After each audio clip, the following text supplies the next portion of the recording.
স্নেহা, ও 2 বছর পর বাড়িতে এলাম।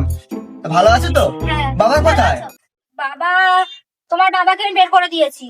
কেন? তোমার বাবাকে খালি বসে বসে খাওয়াবো কেন? কোনো কর্ম করতে পারে না। তোমার এত বড় আসপদা, তুমি আমার বাবাকে ঘরের থেকে তাড়িয়ে দিয়েছো? তুমি যে এই ঘরে আছো, তুমি জানো আমার বাবা সোনার আংটি বেচে মাথার ঘাম পায়ে ফেলে এই ঘরটা বানিয়েছে। সেই মানুষটাকে তুমি আজ কিনা ঘরের থেকে বের করে দিয়েছো। আজ বাবার যদি না ঠাই থাকে তাহলে তোমারও ঠাই নেই, ঘর থেকে বেরিয়ে যাও। তুমি তখনই আসবে আমার ঘরে যখন আমার বাবাকে সাথে করে নিয়ে আসবে। তাছাড়া তোমার এই ঘরে ঠাই নেই, বেরিয়ে যাও এই ঘর থেকে। তাই খুঁজবো আমি বাবাকে, কোথায় গেছে তাও তো জানি না। আমার স্বামী তো বলেই দিয়েছে আমি যদি বাবাকে খুঁজে না পাই তাহলে আমাকে ঘরে তুলবে না। দেখি কোথায় আছে, খুঁজি।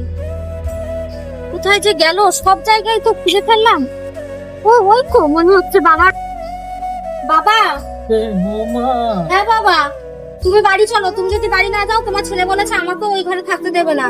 ঠিক আছে, তুমি বাড়ি চলো। বলেছে এই কথা? হ্যাঁ। চলো চলো দেশে। কি গো, বেরিয়ে এসে দেখো আমি বাবাকে নিয়ে এসেছি। কবে আসলি? আজকে এলাম বাবা। হ্যাঁ বাবা, ভালো আছি। তুমি ভালো আছো তো বাবা? হ্যাঁ। কোথায় ছিলে বাবা তুমি? যা হওয়া হয়েছে বাদ দে। দেখো, যা হয়েছে হয়েছে, বাদ দাও। আর এখন আমরা সবাই মিলে একসাথে মিলেমিশে সংসার করব।